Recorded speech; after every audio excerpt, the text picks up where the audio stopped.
So, hello, dear student. Good afternoon, all of you. Okay Satyanshu नमस्ते बेटा, बेजिया प्रणाम बेटा। चलो, तो आज हम लोग क्या करने जा रहे हैं? हम लोग करने जा रहे हैं 2016 का फेज 1 का पेपर, राइट? चलो, तो बेटा एक बार जल्दी से क्लियर करो कि सभी कुछ आपको सुनाई दे रहा है, सब कुछ विजिबल है, स्लाइड दिख रही है आपको?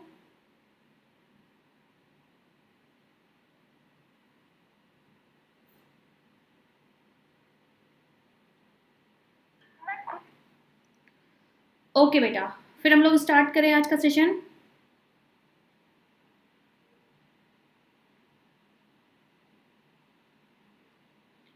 चलो, यूनिवर्स ने लिखा है हेलो, सत्यांशु हेलो बेटा, आनंद मोहन हेलो, उत्कर्ष सरोज हेलो। तो बेटा are you ready for the session? Are you ready for the session? चलो, वेरी गुड।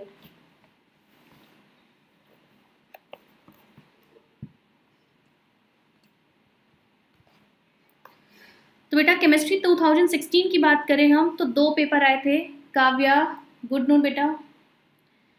2016 की बात करें बेटा तो दो पेपर हुए थे। नवनीत खुश रहिए बेटा। तो हम लोग आज फर्स्ट पार्ट करेंगे और बहुत ही इजी बेटा। आप देखोगे क्वेश्चन तो आपको लगेगा कि day by day question easy होते जा रहे हैं।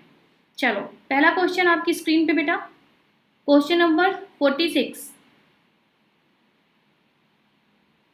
चलो, क्वेश्चन नंबर 46 रीड करिए। Consider the molecule CH4 NH3 and H2O, which of the given statement is false? बेटा which of the given statement is false? कौन सा स्टेटमेंट इनमें से सही नहीं है?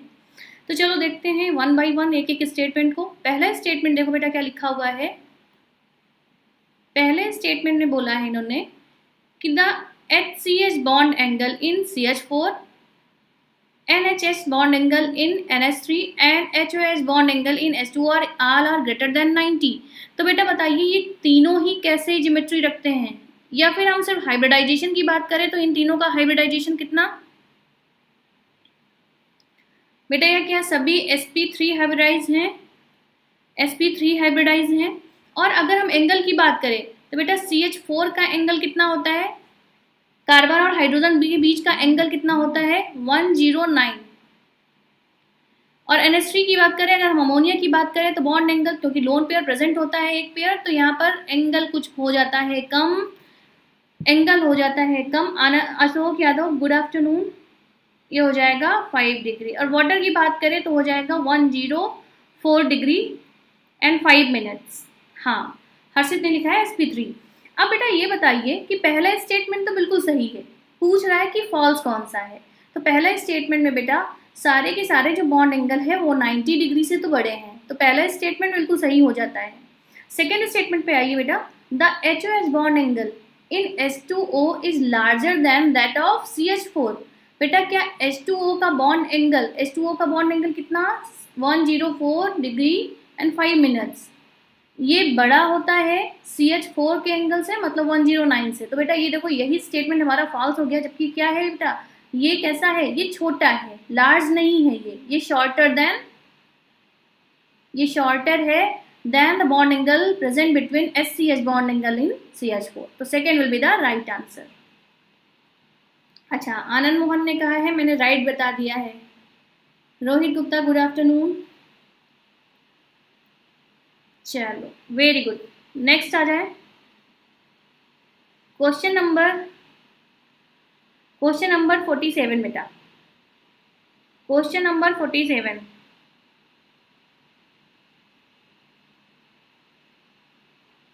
ओके, यहाँ पर बेटा एसिटिलीन दी गई है, यहाँ पर ये एसिटिलीन दी गई है।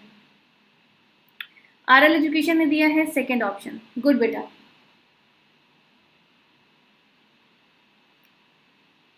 अब बताइए यहाँ पर क्या होगा। हमने एसिटिलीन की रिएक्शन कराई in the presence of NaNH2 in liquid ammonia, and उसके बाद हमने रिएक्ट कराया CH3CH2Br एल्काइल हैलाइड से। तो यहाँ पर क्या बनेगा बेटा?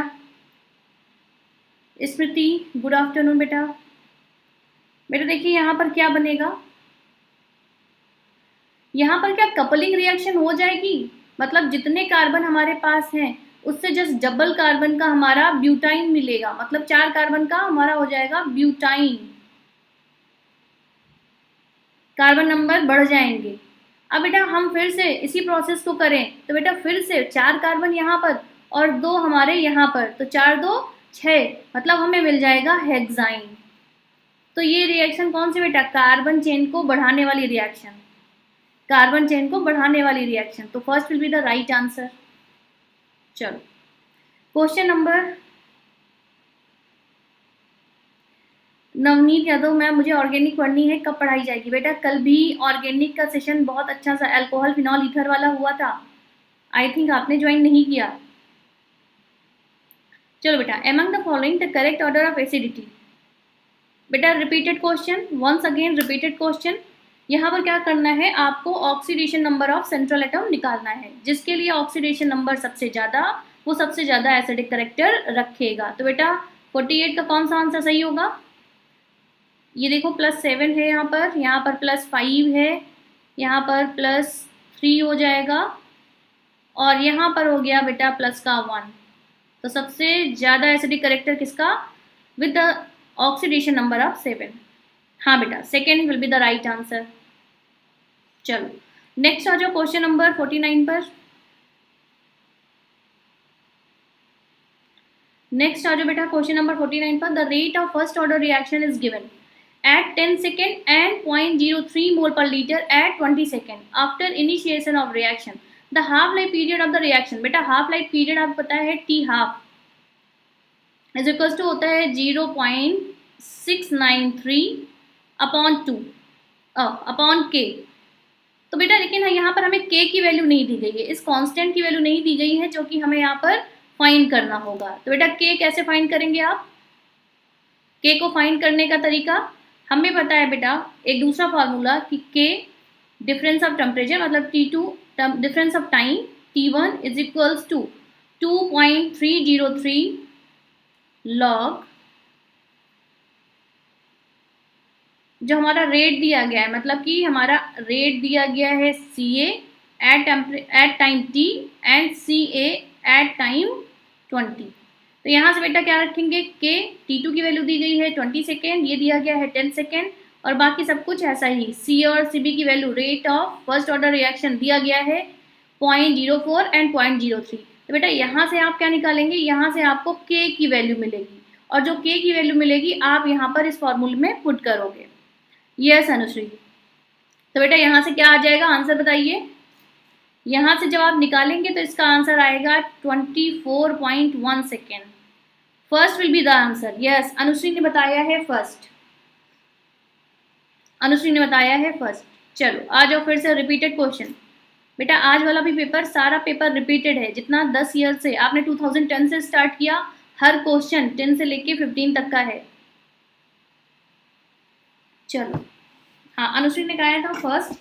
इसमें बताओ बेटा क्या होगा, एब्जॉर्प्शन के लिए क्या चाहिए, एब्जॉर्प्शन के लिए हमें डेल्टा G कैसा होना चाहिए, नेगेटिव होना चाहिए। डेल्टा H कैसा होना चाहिए, ये भी नेगेटिव होना चाहिए, और डेल्टा S भी नेगेटिव होना चाहिए एब्जॉर्प्शन की कंडीशन स्पॉन्टेनियस कराने के लिए। यस ठीक है कुमार रवि रंजन, गुड आफ्टरनून बेटा। अयान ने लिखा है 50 का A। नो बेटा देखो ना, डेल्टा S पॉजिटिव कहाँ होता है, डेल्टा S पॉजिटिव कहाँ होगा, ऑल आर नेगेटिव वैल्यू, सभी नेगेटिव वैल्यू होनी चाहिए। यस बी बताया है, नीलम ने दिया है A, सत्यांशु ने दिया है B, 50 का फर्स्ट नो कुमार रवि रंजन, स्मृति ने दिया है B। यस बेटा सारी की सारी वैल्यू कैसी होनी चाहिए, नेगेटिव होनी चाहिए, तो second will be the right answer. चलो अब ये क्वेश्चन बताओ बेटा, आराम से देखो क्वेश्चन को और बताओ कि कौन सा इसमें सही है। और यहाँ पर ये लिखा है O, यहाँ पर ये ऑक्सीजन दिया गया है। यस अयान। नो बेटा नॉट ऑलवेज इंक्रीज, हमेशा इंक्रीज नहीं है, एब्जॉर्प्शन की कंडीशन में ऐसा नहीं है। आप वो कंडीशन बता रहे हो स्पॉन्टेनियस वाली, नवनीत आपने बताया है स्पॉन्टेनियस वाली कंडीशन।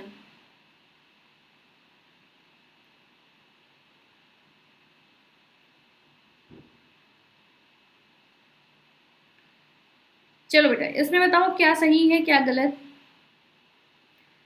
नवनीत पॉजिटिव नहीं होगा डेल्टा एस की वैल्यू। भाई डेल्टा जी और डेल्टा एस जब हो जाएगा हमारा नेगेटिव तो आप फॉर्मूले में रखोगे तो T into delta S already वो नेगेटिव आएगी बेटा वैल्यू। सत्यांशु ने दिया है सी। अच्छा बेटा जरा बताओ, ये तो सभी बच्चे को पता है इंक्रीजिंग आयनिक साइज, मतलब जितना ज्यादा नेगेटिव चार्ज उतना ज्यादा उसका आयनिक साइज बढ़ेगा और जितना ज्यादा पॉजिटिव चार्ज उतना कम उसका आयनिक साइज होगा। तो बेटा ये तो सही दिया है। अच्छा बेटा क्या फर्स्ट आयनाइजेशन एंथैल्पी का ऑर्डर सही दिया है? फटाफट देखो, मुझे तो दोनों आंसर लग रहे हैं गलत।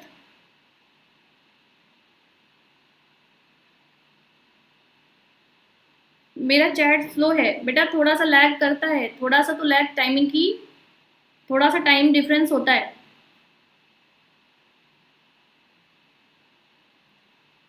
हाँ बेटा अब यहाँ पर देखो, हम अगर बात करें फर्स्ट आयनाइजेशन एंथैल्पी, चलो मैं आपको एक ट्रिक बताऊं, मैंने बताया भी है। अगर फर्स्ट आईपी पूछी जाए बेटा, फर्स्ट आयनाइजेशन पोटेंशियल पूछी जाए तो एक चीज ये याद कर लीजिए, ले बेबी कॉर्न फनी। मैंने बताया है बच्चों को, जिन्होंने पढ़ा है मेरे से उनको मैंने बताया है ऐसे लिखना है आपको ब्रैकेट के साथ। तो ले का मतलब हो गया बेटा अरेंज फॉर्म में लिथियम, बेबी में हो गया बे और बी का मतलब बी, ऐसे कॉन CON और फनी। मैंने ये ट्रिक बताई थी सेकेंड पीरियड एलिमेंट्स के लिए।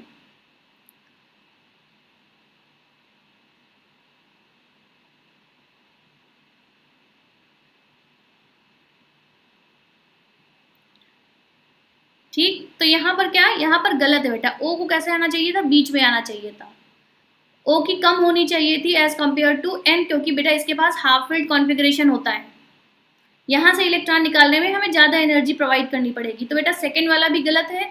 और electron gain enthalpy with in the group आप जानते हो कि ऊपर वाला मतलब जो सबसे छोटा एलिमेंट होता है उसकी इलेक्ट्रॉन गेन एंथैल्पी क्या हो जाती है। अगर हम बात करें FCl Br और I की, बेटा अगर हम बात करें FCl Br I की, तो हम कहते हैं कि इलेक्ट्रॉन गेन एंथैल्पी जनरली आगे जाने पे बढ़ती है और नीचे जाने पे डिक्रीज होती है। लेकिन बेटा ये फर्स्ट वाला एलिमेंट कहाँ आ जाता है, जस्ट अपने सेकेंड के बाद। हाँ बेटा एक्सेप्शन है ना, ये तो एक्सेप्शन है। आयनाइजेशन पोटेंशियल और इलेक्ट्रॉन गेन एंथैल्पी में लॉट्स ऑफ एक्सेप्शन, और बेटा वही एक्सेप्शन पूछे जाते हैं।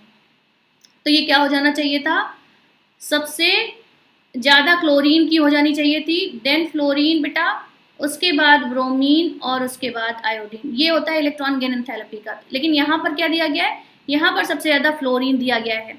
और आपको वैसे भी पता होना चाहिए बेटा कि पूरी पीरियोडिक टेबल में एक सिंगल एलिमेंट जिसकी इलेक्ट्रॉन गेन एंथैल्पी सबसे ज़्यादा, दैट इज क्लोरीन।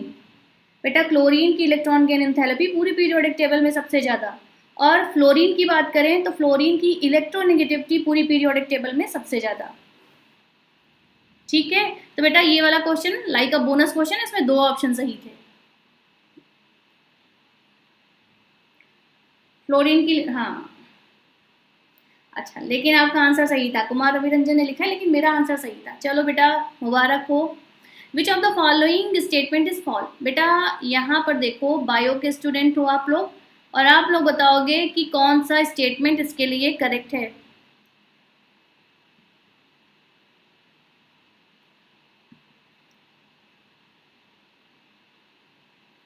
बताइए बेटा। बेटा यहाँ पर फॉल्स कौन सा है ये बताना है, करेक्ट इसमें तो ढेर सारे दिए गए हैं, जैसे कि मैग्नीशियम आयन फॉर्म में कॉम्प्लेक्स विद ATP, बिल्कुल सही बात है।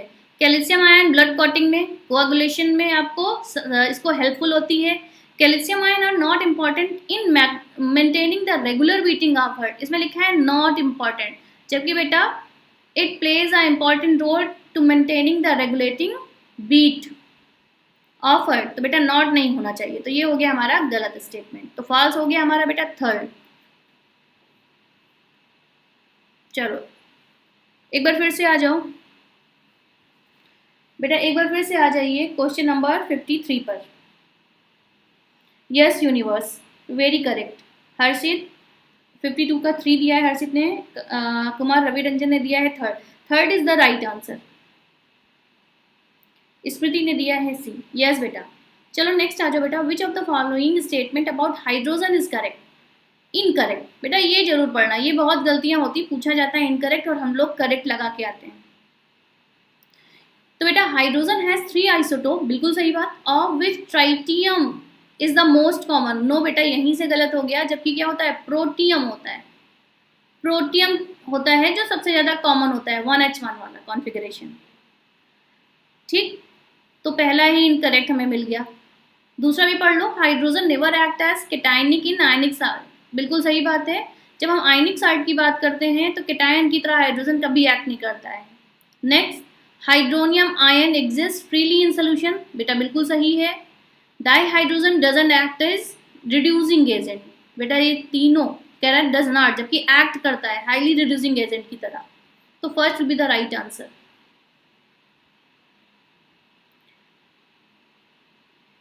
हाँ, ट्राइटियम नहीं प्रोटियम होगा, यस कुमार रवि रंजन। चलो क्वेश्चन नंबर 54 आराम से पढ़ो।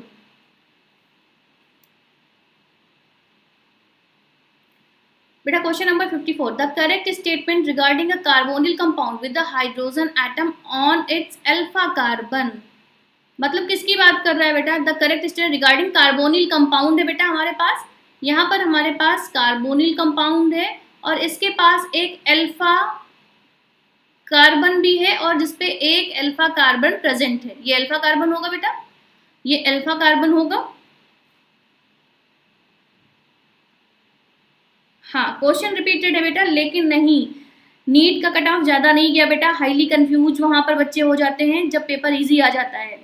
उनको लगता है कि अरे नीट का लेवल तो है ही नहीं, तो वो लोग आधे से ज्यादा गलत करके आते हैं, सीली मिस्टेक्स होती हैं वहां पे। चलो बेटा, मतलब यहाँ पर कीटो इनॉल टाटोमेरिज्म देखने को मिलेगी बेटा, ये आ जाएगा डबल बॉन्ड इधर और ये चला जाएगा OH की वैलेंसी को सेटिस्फाई करने, कुछ इस तरह से बेटा कीटो इनॉल टाटोमेरिज्म देखने को मिलेगी, राइट। तो देखो दो स्टेटमेंट तो आपको दिख रहे हैं। अब देखें, a carbonyl compound with the hydrogen atom on its alpha carbon never equilibrate, नहीं बेटा इक्विलिब्रियम में होता है, ये फिर से वापस इसमें चला जाएगा। हम लोगों ने ये शाइन लगाया, कीटो इनॉल हमेशा इक्विलिब्रियम में रहता है। अ carbonyl compound with a hydrogen atom on its alpha carbon rapidly equilibrate with its current bonding enol and is process known as aldehyde ketone equilibrium। No बेटा इसको कहते हैं कीटो इनॉल प्रोसेस। नेक्स्ट बेटा कह रहे हैं कि इसको क्या कहते हैं, कार्बोनाइलेशन कहते हैं। नो बेटा इसको कहते हैं कीटो इनॉल टाटोमेरिज्म। ये क्या है, it is the example of keto enol tautomerism. तो fourth will be the right answer. चलो नेक्स्ट आ जाओ बेटा।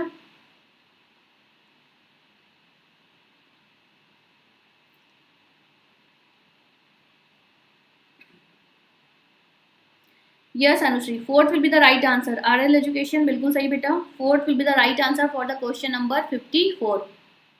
अब बेटा आ जाते हैं हम लोग अपने क्वेश्चन 55 पर। देखो यहाँ पर दो आयंस दिए गए हैं My और Ny3 के रूप में, My और Ny3 के रूप में यहाँ पर दो आयंस दिए गए हैं।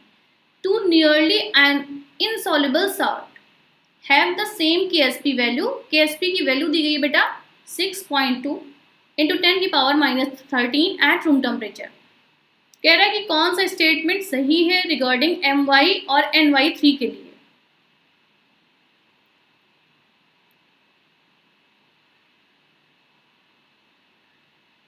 आनंद लिखा है कीटो इनॉल करने से फायदा क्या होता है। बेटा कीटो इनॉल करने से फायदा नहीं होता है, हम नहीं करते हैं, वो खुद होता है, वो कंपाउंड की प्रॉपर्टी होती है। जैसे आपने सोल्यूशन में डाला, अगर उसमें इनॉल बनने की सारी कंडीशन फुलफिल हो रही हैं, मतलब कि हमारे पास एक ऐसा बॉन्ड है, एक ऐसा फंक्शनल ग्रुप है जो डबली बॉन्डेड हो, मोर इलेक्ट्रोनेगेटिव एटम से डबली बॉन्डेड हो और उसके पास एक अल्फा कार्बन होना चाहिए और उस अल्फा कार्बन में एटलीस्ट एक हाइड्रोजन है प्रेजेंट, तो ऑटोमेटिकली वो अपने दूसरी फॉर्म में इंटर कन्वर्ट हो जाता है, that will be the इनॉल form. Okay, fourth option ये रहा बेटा।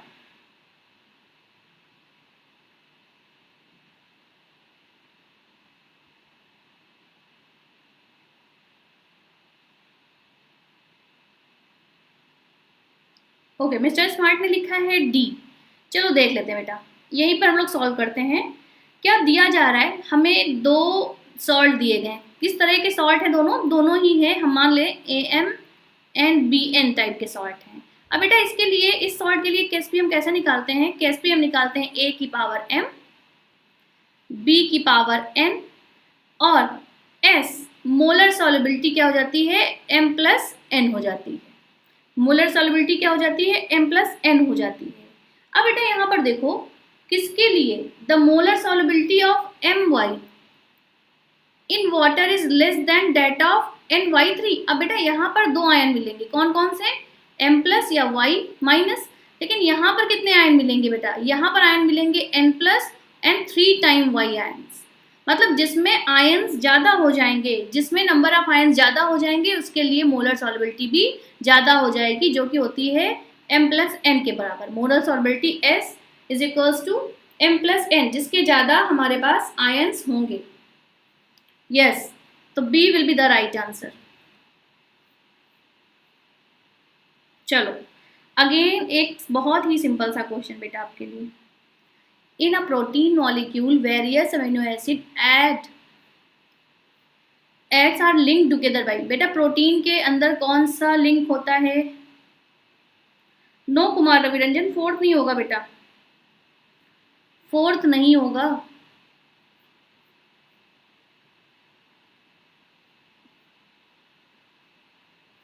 फोर्थ नहीं होगा। चलो, in a protein molecule various amino acid ads, बेटा कौन सा बॉन्ड होता है, पेप्टाइड बॉन्ड होता है। पेप्टाइड बॉन्ड होते कौन से हैं, जिनमें आपको ऐसा कुछ पाया जाए, CONH की पावर N टाइम्स, अगर ऐसे बॉन्ड रिपीट हो रहे हैं तो हम कहते हैं कि पेप्टाइड बॉन्ड्स हैं। चलो ठीक है, नेक्स्ट बेटा,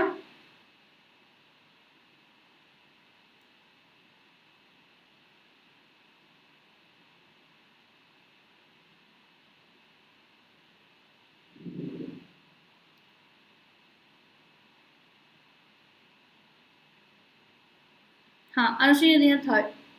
चलो बेटा, natural rubber has, natural rubber में क्या होता है बेटा, नेचुरल रबर में पहले बताओ तो मोनोमर क्या होता है, मोनोमर होता है सिस टाइप का नियोप्रीन। नेचुरल रबर में मोनोमर्स क्या होते हैं, सिस टाइप के नियोप्रीन। तो सारे के सारे कैसे होते हैं, सिस, ऑल सिस कॉन्फ़िगरेशन वाले नियोप्रीन हमारे अटैच होते हैं। तो natural rubber has cis type of neoprene which is all cis configuration.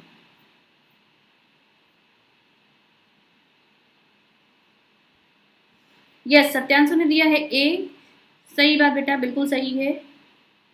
57 का थर्ड नहीं कुमार रविरंजन, 57 का थर्ड कैसे हो जाएगा बेटा, अल्टरनेट सिस नहीं, ऑल सिस कॉन्फ़िगरेशन होते हैं, सारे के सारे सिस होते हैं। ठीक बेटा, और बेटा जितने भी पॉलीमर के आपको क्वेश्चन मिल रहे हैं अभी तक, जितने भी पेपर में क्वेश्चन मिले, ये यकीन मानो कि ये इन्हीं में से कोई क्वेश्चन 2021 में रिपीट होगा। अब बेटा बताओ, साइनाइड प्रोसेस से क्या करते हैं आप लोग, साइनाइड प्रोसेस इज, हाँ नियोप्रीन। बेटा साइनाइड प्रोसेस क्या होते हैं, और देखो ये यहाँ पर दिया गया है,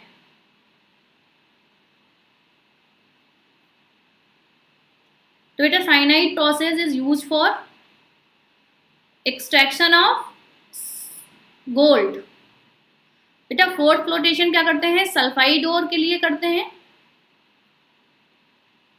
इलेक्ट्रोलिटिक रिडक्शन और जोन रिफाइनिंग किसके लिए करते हैं बेटा, इलेक्ट्रोलिटिक रिडक्शन करते हैं हम एल्युमिनियम के लिए, और जोन रिफाइनिंग करते हैं अल्ट्रा प्योर जी प्राप्त करने के लिए।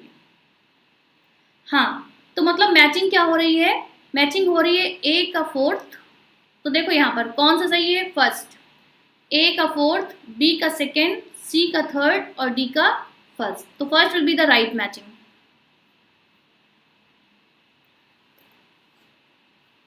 अच्छा, सत्यांशु ने लिखा है डी का एक,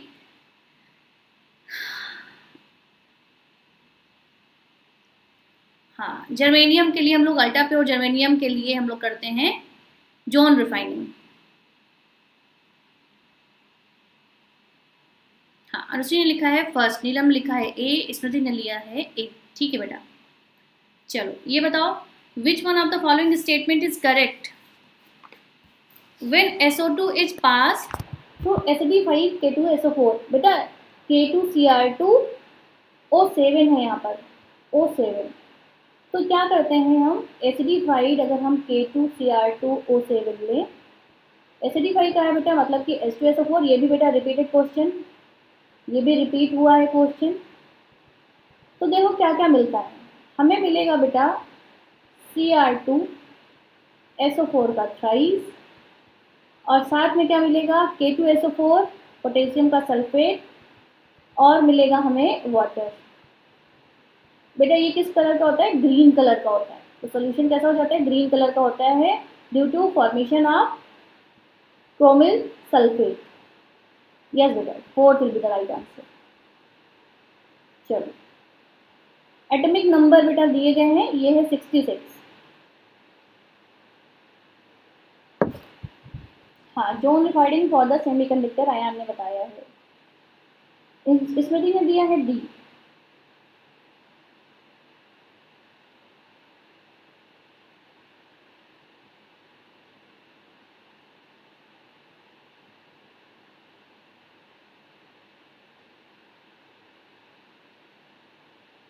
चलो ठीक है, अब यहाँ पर बेटा क्या हो जाएगा, गैडोनियम का हम लोगों ने कल ही किया था, गैडोनियम का हमने कल ही किया था जिसका 64 था। इसका क्या निकला था बेटा, इसका निकला था XeF4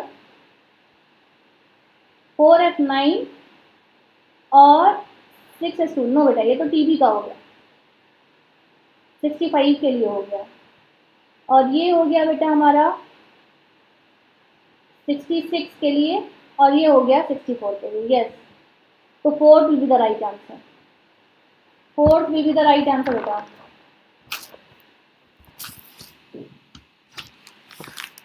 हाँ, क्वेश्चन फिर से रिपीट किया है बेटा अपने आप को। चलो देखो, सबसे इजीएस्ट क्वेश्चन इस पेपर का बेटा, सबसे ज़्यादा इजीएस्ट क्वेश्चन इस पेपर का।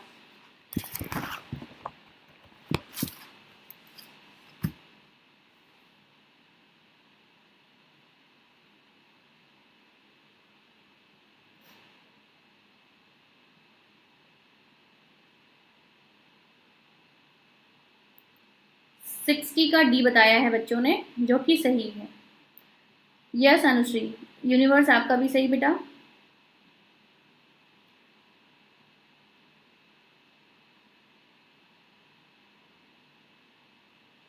हाँ, स्पिन क्वांटम नंबर बेटा ये किसने बताया था, ये पावली के एक्सक्लूजन लॉ से है। पावली ने बताया था कि अगर सारे 2 इलेक्ट्रॉन सेम ऑर्बिटल के 2 इलेक्ट्रॉन अगर सेम हो जाएं, लेकिन कभी भी उनका फोर्थ क्वांटम नंबर मतलब कि स्पिन क्वांटम नंबर कभी भी सेम नहीं होगा। हाँ चलो बेटा, when copper is heated with HNO3 produces, तो कॉपर को हीट करा दो, Cu प्लस कॉन्सेंट्रेटेड HNO3, तो क्या क्या चीजें बनेंगी बेटा देख लेते हैं। हमें मिलेगा कॉपर का नाइट्रेट, साथ में मिलेगी हमें NO2, और क्या मिलेगा, और मिलेगा हमें वाटर। तो करेक्ट आंसर कहाँ दिया गया है, आई थिंक पहले में ही दिया गया है, तो first will be the right answer. हाँ Harshit, plus half and minus half. बेटा ये देखो वन लाइनर सवाल, which one of the following reason would distinguish cis cyclopentane 1,2 diol from trans, मतलब सिस और ट्रांस साइक्लोपेंटेन 1,2 डाइऑल को कौन डिस्टिंग्विश कर सकता है।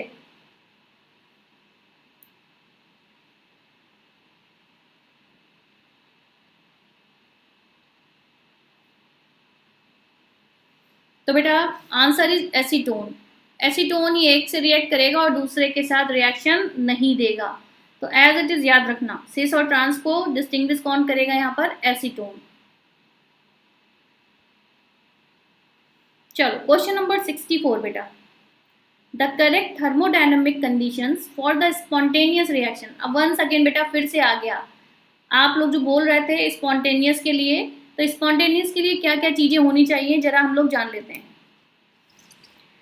यस, पुष्पा ने लिखा है ए, अनुश्री ने लिखा है फर्स्ट, गरिमा सिंह हाँ, acetone react with cis to form acetal. Yes बेटा, एसिटल बनेगा जबकि ट्रांसफॉर्म से एसिटल नहीं बनेगा। चलो यहाँ पर देखो बेटा, स्पॉन्टेनियस कब होगा, जब हमारी रिएक्शन एक्सोथर्मिक हो, है ना। स्पॉन्टेनियस कब होगा, जब एक्सोथर्मिक रिएक्शन हो। तो एक्सोथर्मिक के लिए हम जानते हैं कि डेल्टा एच कितना होता है बेटा, डेल्टा एच हो जाता है हमारा लेस देन 0, नेगेटिव में होना चाहिए। और बेटा क्या होना चाहिए, अब यहाँ पर डेल्टा एस पॉजिटिव होना चाहिए। बेटा आनंद मोहन, ये किसी ने क्वेश्चन पूछा था कि रैंडमनेस अब ज्यादा होनी चाहिए, रैंडमनेस इंक्रीज होनी चाहिए। और जब ये दोनों बेटा ये less than 0 and greater than 0, तो डेल्टा एच की वैल्यू ऑटोमेटिकली आ जाएगी हमारी लेस देन 0 ऑलवेज। ये हमेशा स्पॉन्टेनियस कंडीशन के लिए कैसा होना चाहिए, नेगेटिव होना चाहिए। तो मैच कर लीजिए, delta S 0, delta H is less than 0। बेटा इन दोनों में से हो सकता है ये थर्ड, क्योंकि यहाँ पर दिया है delta S is equals to 0।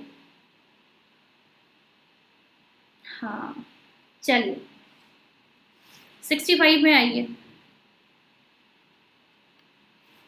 यहाँ पर बेटा BCC लिखा हुआ है, ये क्या लिखा हुआ है, BCC स्ट्रक्चर।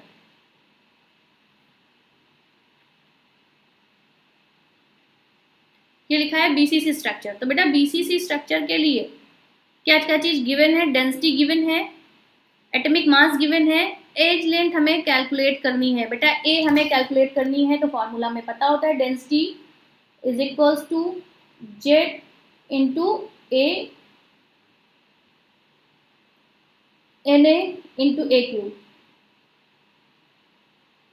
तो बेटा यहाँ सारी वैल्यू पुट करोगे, अब BCC है तो नंबर ऑफ एटम कितने हो जाएंगे, 2 हो जाएंगे। तो जेड की वैल्यू कितनी हो गई, 2 हो गई।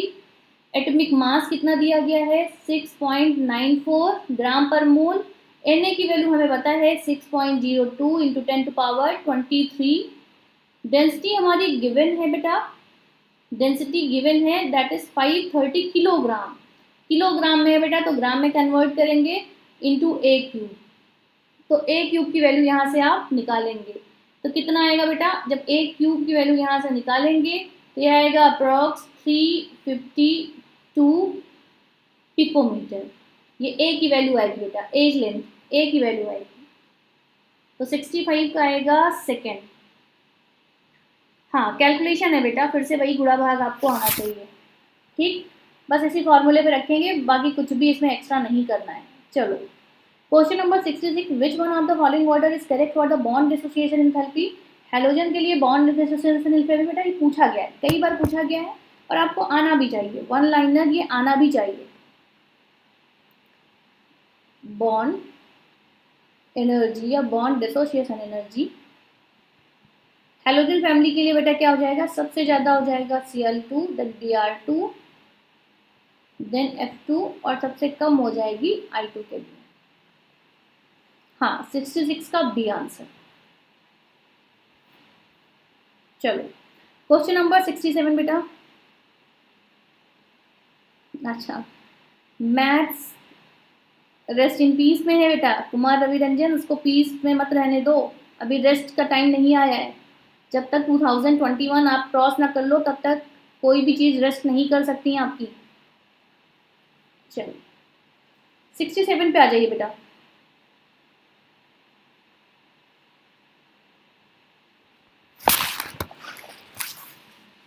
अब हमें ये बताओ which one is the following is analgesic. Analgesic का मतलब पेन किलर, दर्द को भगाने वाली। तो बेटा नोवेलजीन हमारी क्या होती है, एनाल्जेसिक होती है। अच्छा बाकी सारे क्या हैं, ये बाकी सारे क्या हैं, पेनिसिलिन, स्ट्रेप्टोमाइसिन एंड क्लोरोमाइसिटिन।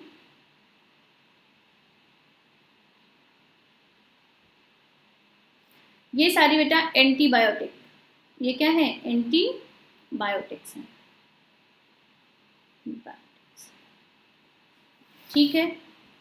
चलो क्वेश्चन नंबर 68 बेटा, हाँ नोवालजीन बेटा, नोवालजीन इज द करेक्ट आंसर।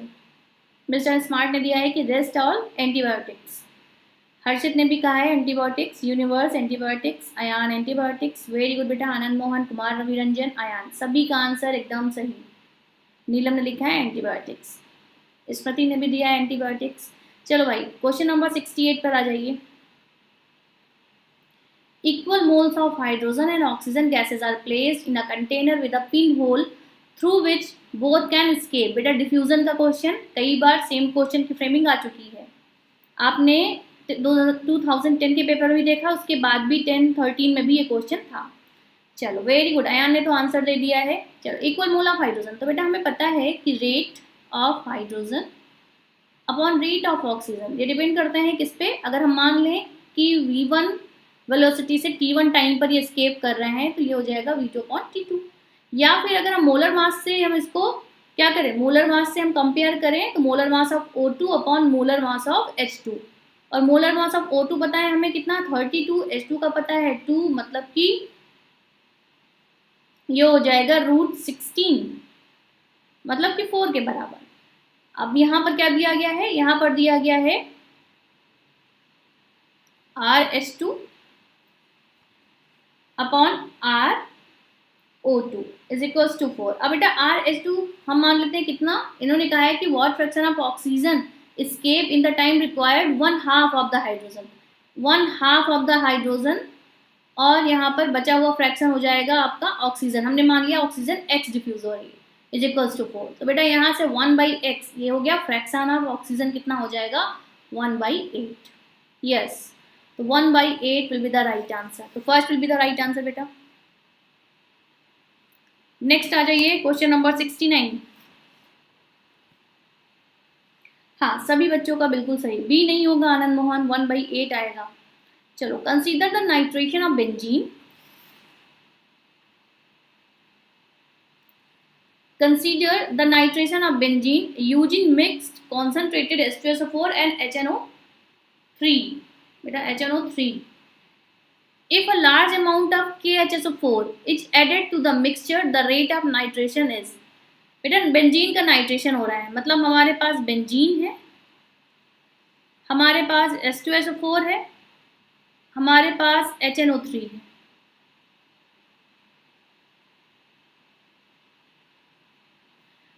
अब बेटा यहाँ पर नाइट्रोबेंजीन मिल रहा है हमें, नाइट्रेशन यही होता है। अब कह रहा है कि अगर हमने KHSO4 मिला दिया, मतलब हमने सोल्यूशन में KHSO4 मिला दिया, तो इसका मतलब हो गया कि HSO4 माइनस आयन हमारे पास, हाँ हमारे पास ज़्यादा आ जाएगा। अब बेटा है किधर ये, इसका मतलब है कि रिएक्टेंट का पोर्शन बढ़ जाएगा।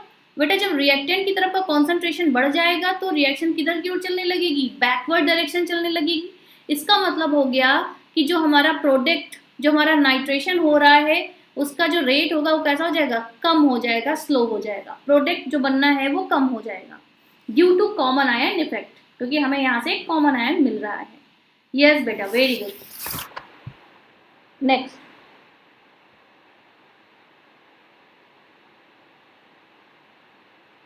बेटा देखो, consider the predict the correct order among the following. बेटा वेस्पर थ्योरी आपने पढ़ी है, आपने VSEPR पढ़ी है, valence shell electron repulsion theory, electron pair repulsion theory.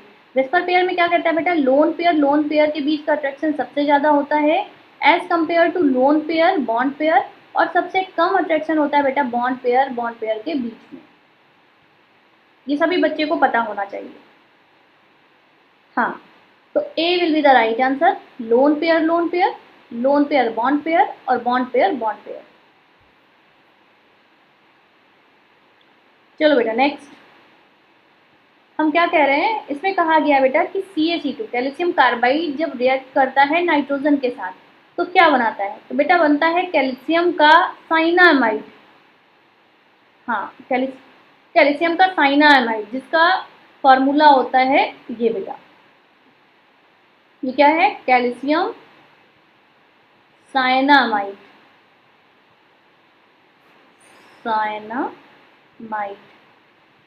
बेटा क्या ऐसा आंसर कहीं दिया गया है, क्या ऐसा आंसर ऑप्शन में दिया गया है?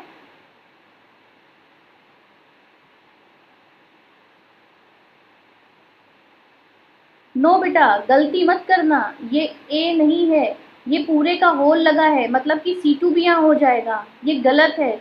बहुत बच्चे कंफ्यूज करते हैं इसके साथ।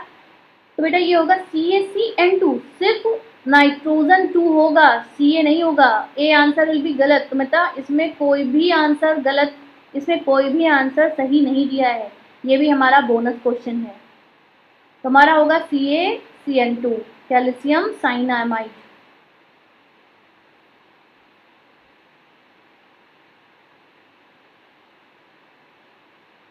हाँ, ऑप्शन इज नॉट गिवन।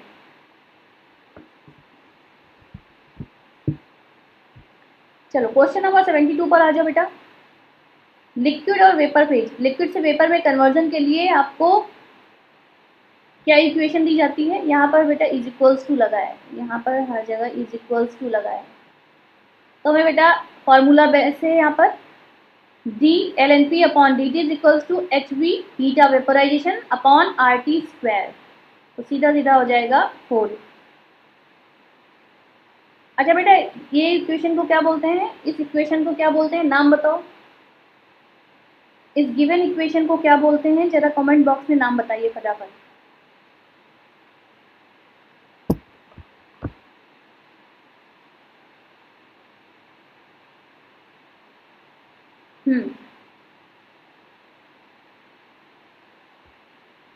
बेटा नीचे ऑप्शन ये दिए गए हैं इस क्वेश्चन के।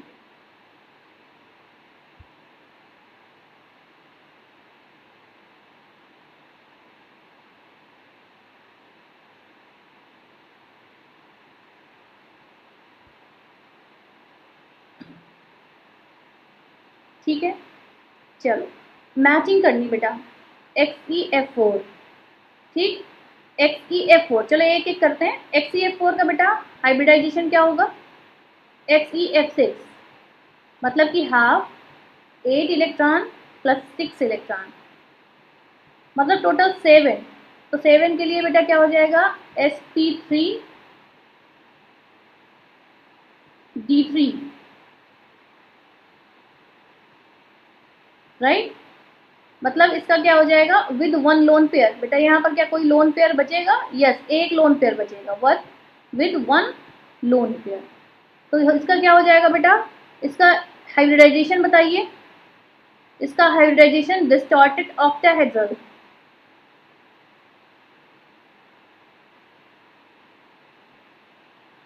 अच्छा, किसी ने इक्वेशन नहीं बताई?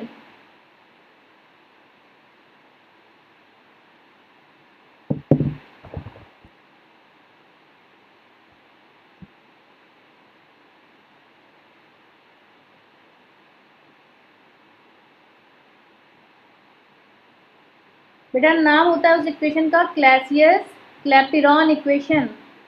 क्लासियस क्लैपेरॉन इक्वेशन, नाम सुना भी होगा बेटा, क्लासियस क्लैपेरॉन इक्वेशन।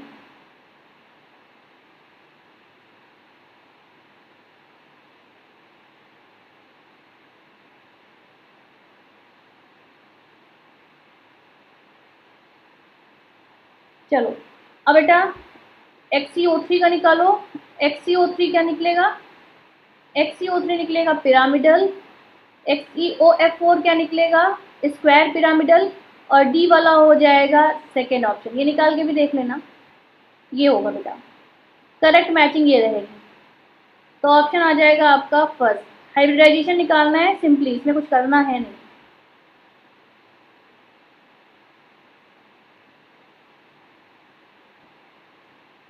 ठीक, विच of the following has longest CO bond length? बेटा यहाँ पर आप बताओ, बहुत अच्छा क्वेश्चन है। Free CO bond length is given 1.128 angstrom for CO।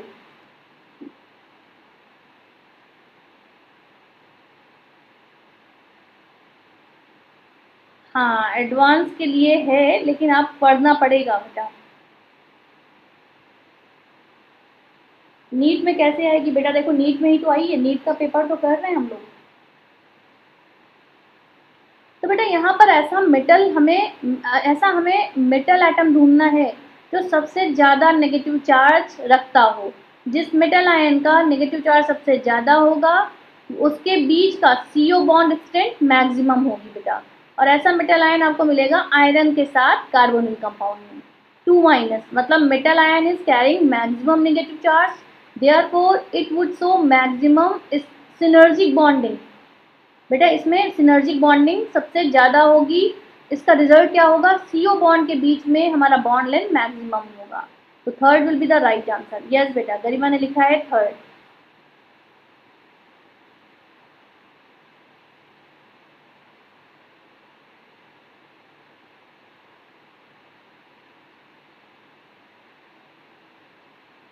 Yes Anushree, iron होगा। रोहन लिखा है सी, वेरी गुड। चलो next, the addition of a catalyst during a chemical reaction alters which of the following quantities. बेटा इनमें से कौन सा ऐसा फैक्टर है, कौन सी ऐसी प्रॉपर्टीज है जिसको कैटलिस्ट मिलाने पे वो अफेक्ट करती है। तो that is activation energy. Catalyst करता है क्या, एक्टिवेशन एनर्जी को कम या ज़्यादा करता है अगर हमने नेगेटिव या पॉजिटिव कैटलिस्ट लिया। तो कैटलिस्ट डायरेक्टली किसको अफेक्ट करती है, एक्टिवेशन एनर्जी को।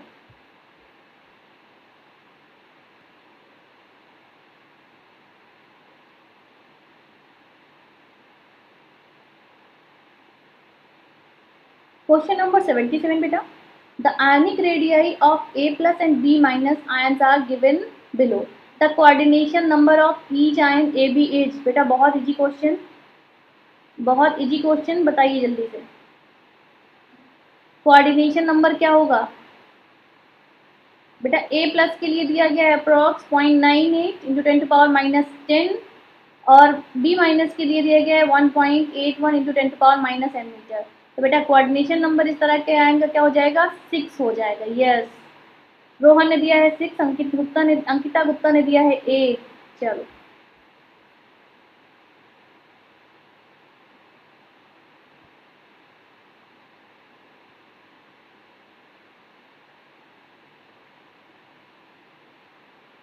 ठीक है बेटा।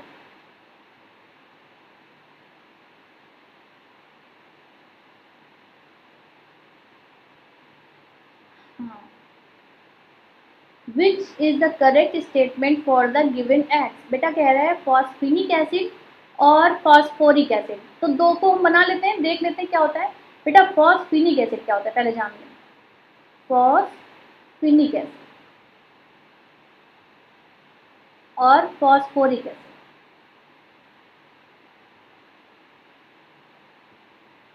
फॉस्फेनिक एसिड होता है बेटा H3PO2, मतलब इसका अगर हम स्ट्रक्चर बनाए तो P के साथ ये बेसिक O, OH और बचा हमारा 2 हाइड्रोजन, ये लगे बेटा, ये बनेगा।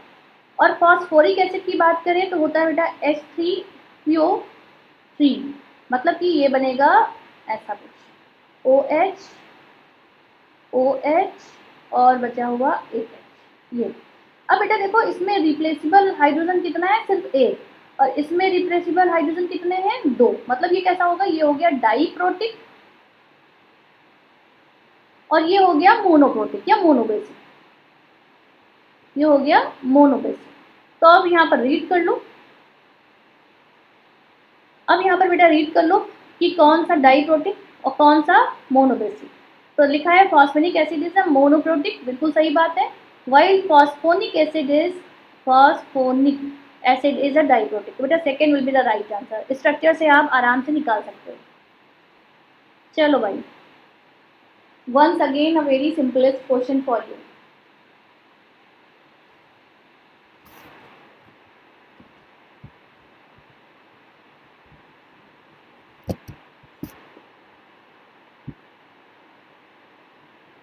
बेटा fog is a colloidal solution of liquid in gas, liquid in gas.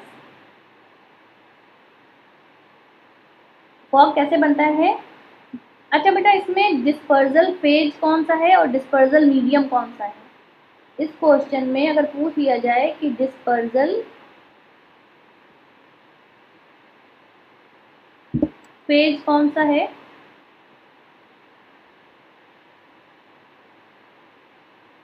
Dispersal phase and medium कौन सा।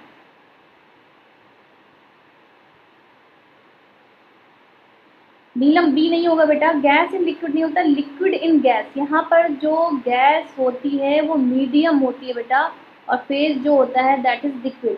गैसियस में लिक्विड जाके लगता है। हाँ बेटा, वेरी गुड गरिमा, गरिमा वेरी गुड बेटा। चलो एक ढंग का क्वेश्चन आया बेटा, एक ढंग का क्वेश्चन आया। विच one of the following statement about the composition of vapour over an ideal 1,1 molar mixture of benzene and toluene is correct.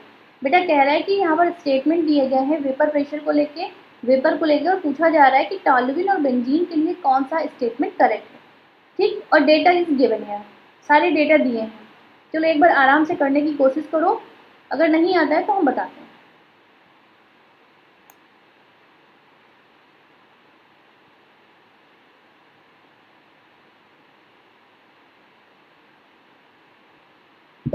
बेटा इक्विमोलर दिया गया है, मतलब कि यहाँ पर बेंजीन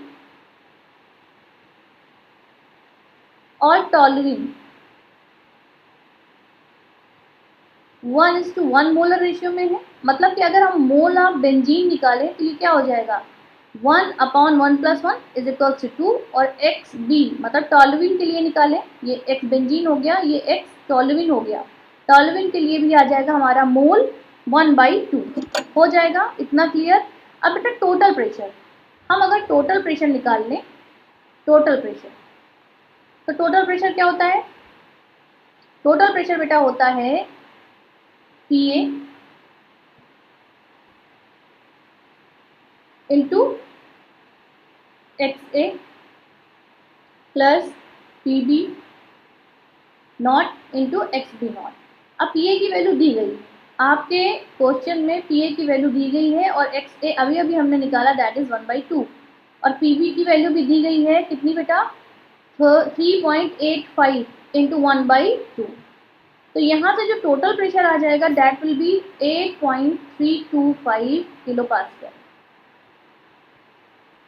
पास्कल केल्विन या केल्विन पास्कल। हाँ बेटा मोल फ्रैक्शन पूछा जा रहा है। अब किसका पूछा जा रहा है देख लेते हैं, हम दोनों का निकाल लें, हम दोनों का निकाल लें। तो बेटा हमारे पास आ जाएगा, पहले हम किसका निकाल लें, बेंजीन का निकाल लें। तो बेटा एक का हम मान लेते हैं x और y, तो ये कितना हो जाएगा, ये हो जाएगा PA नॉट इंटू A/P।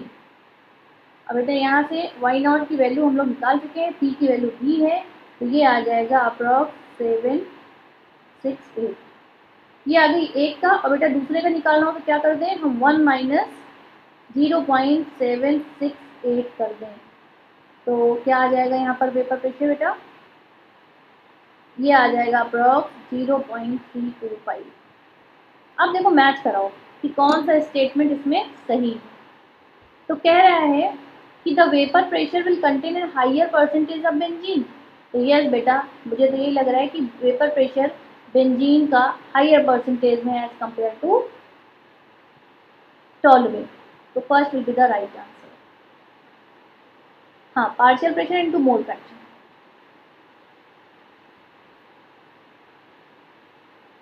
जरा क्वेश्चन नंबर 81 पढ़िए।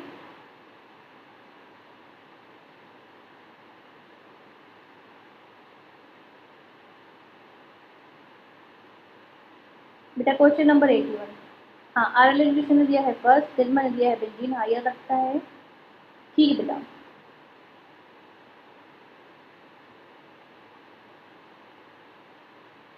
The correct statement regarding the comparison staggered and Eclipse. बेटा बताओ इथेन के लिए स्टैगर्ड फॉर्म ज़्यादा स्टेबल होता है या इक्लिप्स फॉर्म ज़्यादा स्टेबल होता है। बेटा स्टैगर्ड फॉर्म ज़्यादा स्टेबल या इक्लिप्स फॉर्म ज़्यादा stable for the ethane. Comment box में फटाफट कमेंट करो।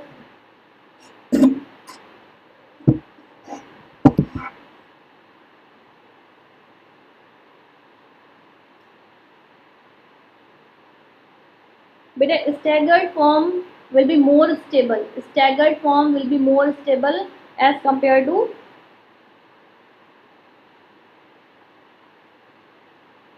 eclipse। अच्छा 1 2 इनकरेक्ट है, ओके चलो पढ़ लिया 1 2 इनकरेक्ट। अब 3 और 4 पढ़ो बेटा। लिख रहा है कि staggered conformation of ethane is more stable than eclipse because staggered conformation has no torsional strain. बिल्कुल सही बात, हमने ये भी बताया बेटा कि स्टैगर्ड ज़्यादा स्टेबल होता है एज कंपेयर टू इक्लिस। चलो भाई ऑर्गेनिक क्वेश्चन में आ जाओ। आपका इनऑर्गेनिक और फिजिकल बेटा ऑलमोस्ट खत्म। अब आप आ जाओ, यस नारंगी ने दिया है fourth, RL division fourth, Anshu fourth, Smriti ने दिया है डी, यस बेटा। और आप लोग वीडियो को लाइक जरूर करना, और वीडियो के बाद आप लोगों के कमेंट नहीं आते हैं, आप अपने सजेशन बिल्कुल नहीं देते हो और ना ही बताते हो आप कि आपको ये सेशन कैसा लग रहा है। चलो ठीक है बेटा। अब यहाँ पर देखो रिएक्शन आ गई, एक हमने OH ग्रुप लिया बेटा, NaH के साथ रिएक्ट कराया, यहाँ पर क्या बन गया ONA, मतलब फेनॉक्साइड जैसा कुछ बन गया, Na यहाँ पर जुड़ गया। इसको फेनॉक्साइड तो नहीं बोलेंगे क्योंकि 5 मेंबर सिर्फ रिंग है। यहाँ पर OH रिप्लेस हुआ और Na+ और O- जुड़ गया।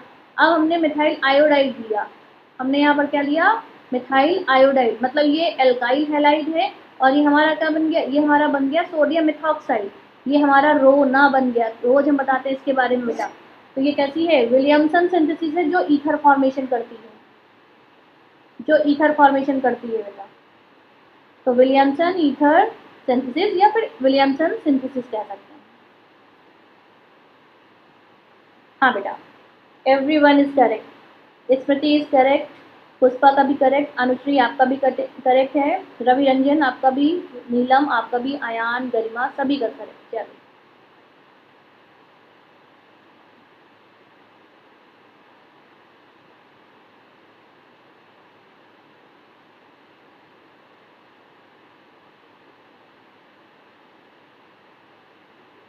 अच्छा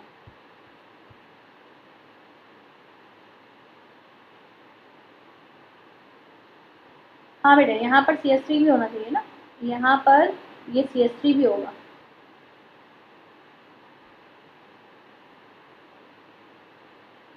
सिप बेस क्या होता है बेटा,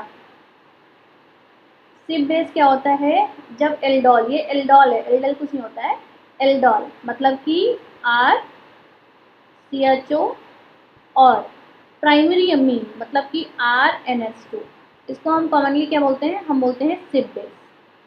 तो first will be the right answer. Yes Ankit ने दिया है फर्स्ट आंसर। चलो नेक्स्ट आ जाओ 84 पर। Again a very smart and simple question.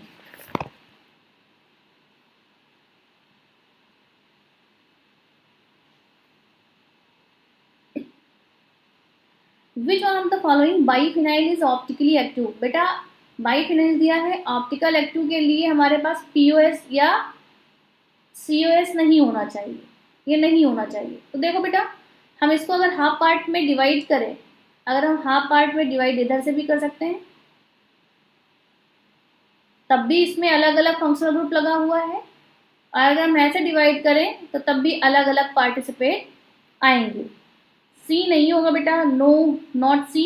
सी में देखो, सी में अगर हम ऐसे करेंगे तो इक्वल पार्ट आ जाएगा ना बेटा, अगर हम ऐसे डिवाइड करें, ऐसे भी डिवाइड करो तब भी इक्वल पार्ट्स, और अगर ऐसे डिवाइड करोगे तो अलग अलग आएंगे। लेकिन हम ऐसे देखो, सेंट्रल ऑफ सिमेट्री इसमें दिखेगी बेटा, इक्वल पार्ट आ जाएगा।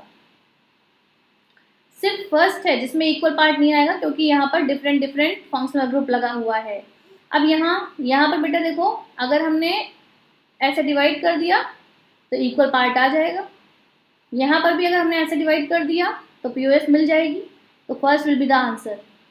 आप हर तरह से उसको डिवाइड करके देखो, अगर इक्वल पार्ट ना मिले तब भी ऑप्टिकल एक्टिव होगा बेटा, ठीक।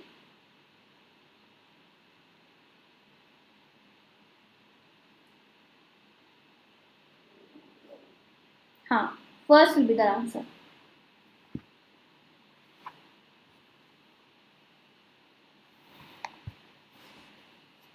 अब बेटा ये बताओ, इसमें जानते क्या पूछा गया है, इस रिएक्शन में पूछी गई है कि बताओ कि पहली वाली, दूसरी वाली, तीसरी, इसमें 3 रिएक्शन दी गई है और पूछा गया है बताओ अच्छा, इसका बेटा ऑप्शन यहाँ पर पूरा करेक्ट नहीं दिया गया। आपको यहाँ पहचानना है कि ये रिएक्शन कैसी है। बेटा पहली वाली रिएक्शन कैसी है, सब्स्टिट्यूशन है, एलिमिनेशन है या एडिशन है। मैम फोर्थ में नहीं है, फोर्थ में बेटा है, ये देखो ना। अच्छा बेटा फोर्थ में गलत ही बना हुआ है, ये ऐसे था CS3, बिल्कुल सही, क्वेश्चन में ऐसे था। 84 का फोर्थ होगा? नो बेटा फोर्थ नहीं होगा, ये ऐसे था।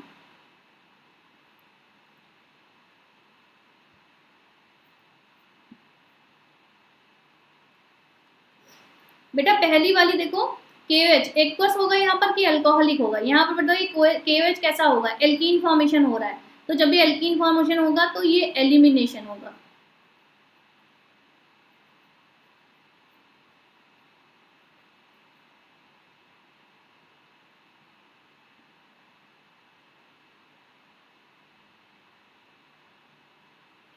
अच्छा बेटा ये वाला हम चेक कर लेंगे कि यहाँ पर क्या होगा, यहाँ पर क्या होगा हम चेक कर लेंगे 84 नंबर में। हाँ यहाँ पर हमने एल्कोहलिक KOH के साथ क्या कराया, एलिमिनेशन कराया, तो एल्कीन बन गई। अब बेटा बी वाले में देखो Br पूरी तरह से सब्स्टिट्यूट हो रहा है OH के साथ, मतलब ये कैसा हो गया, ये हो गया सब्स्टिट्यूशन रिएक्शन। और जरा ये बताओ बॉन्ड ब्रेक हुआ और Br2 जुड़ गया, तो बेटा ये क्या हो गया, ये एडिशन रिएक्शन हो गई। तो यहाँ पर बेटा आपकी स्लाइड में कोई ऐसी मैचिंग नहीं दी गई है, यहाँ पर ये मिसिंग है, राइट। लेकिन यहाँ पर मैचिंग क्या थी, आपको ये बताना था कि पहली वाली एलिमिनेशन है या दूसरी वाली एलिमिनेशन है या थर्ड वाली एलिमिनेशन है। अच्छा दिया तो गया है बेटा, ये देखो दिया गया है, आपसे पूछा जा रहा है कि कौन सा ऑप्शन करेक्ट है। तो बेटा A इज क्या है, एलिमिनेशन, कौन सा ऑप्शन सही है बेटा, second. A is elimination, B is substitution and C is addition।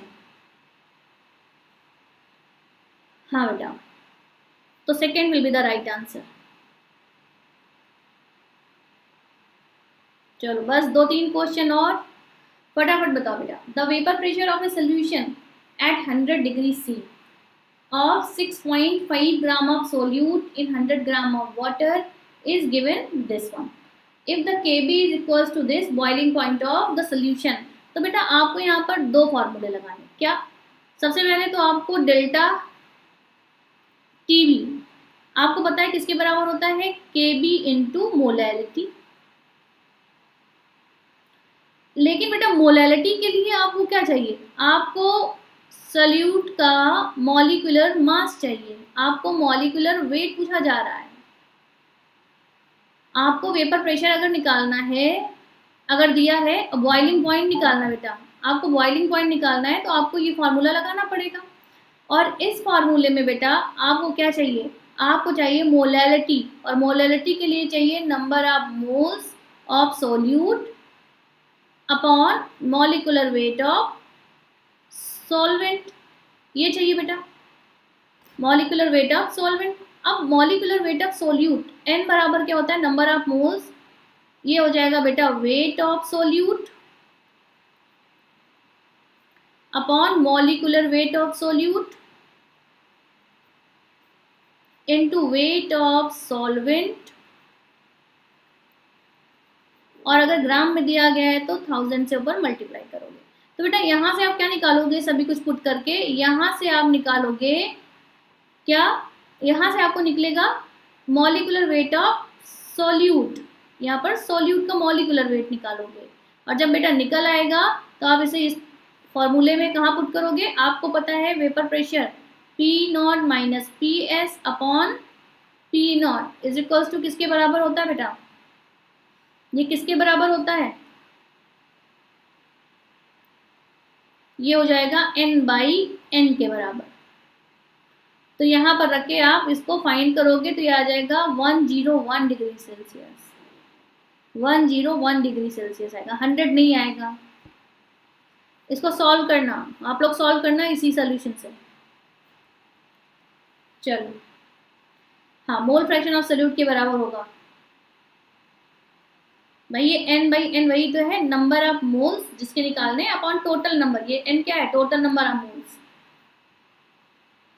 चलो RNA DNA बेटा सभी का क्वेश्चन सही होना चाहिए क्योंकि बायो बैकग्राउंड के स्टूडेंट्स हैं आप।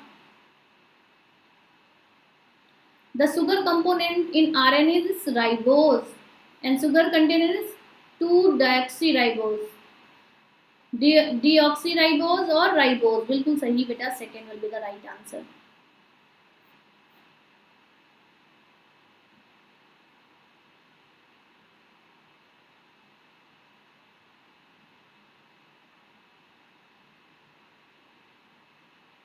हाँ 87 का भी होगा। चलो बेटा अब आ जाते हैं क्वेश्चन नंबर 88 पर। The correct statement regarding the basicity of arylamine. बेटा एराइलमीन का मतलब हो गया कि उसमें हमारा बेंजीन रिंग शामिल है, ये हो गया हमारा एराइलमीन, ठीक। और ये हो गया हमारा एल्काइलमीन। कह रहा है कि दोनों में से कौन सा ज्यादा बेसिक होगा। अब बेटा बताओ बेसिसिटी क्या होती है, जरा आराम से सुनना। बेसिसिटी होती है कि किसी एसिड का H+ आए किसी के पास और उसको आराम से कोई बेस अपने लोन पेयर्स डोनेट कर दे। तो बेटा जब लोन पेयर उसके पास होंगे तभी तो डोनेट करेगा।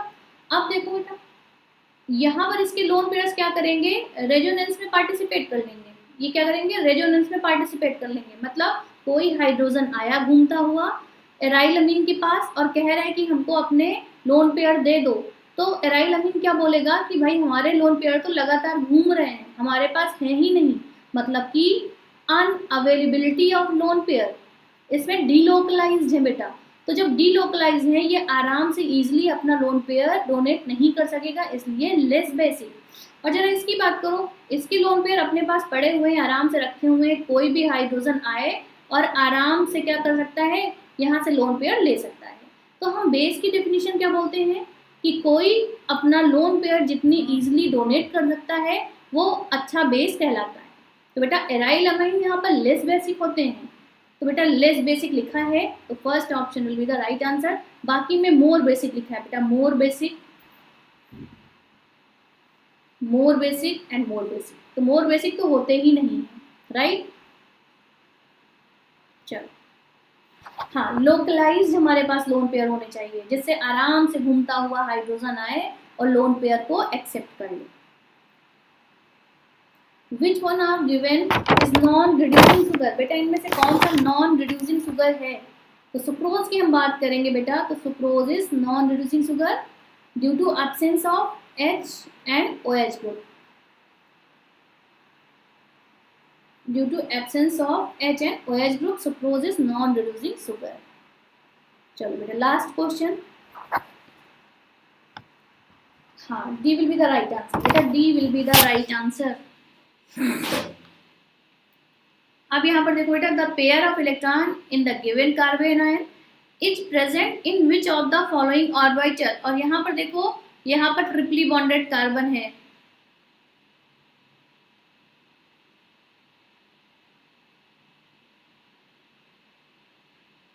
यस बेटा, तो ये कहाँ पर होगा, ये इसके जो हमारे पेयर होंगे, electron pairs are present in sp hybridise orbital, तो हो जाएगा फोर्थ आंसर,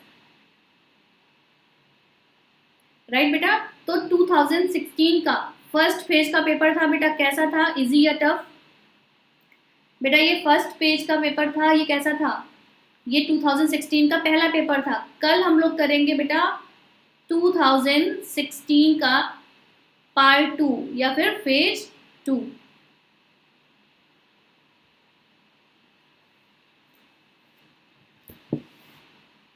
ठीक है बेटा, तो चलो आज ही हो गए आपके टोटल 45 क्वेश्चन। जिनमें भी आपको टफ लग रहा हो, जिनमें भी डाउट हो, तो आज जाके जरूर आज के आज इनको सॉल्व करना। Thank you Atul.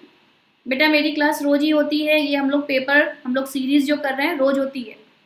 बेटा कमेंट बॉक्स में जरूर बताइए कि कैसा लगा आज का सेशन, और पेपर वॉज वेरी इजी या फिर टफ लगा आपको।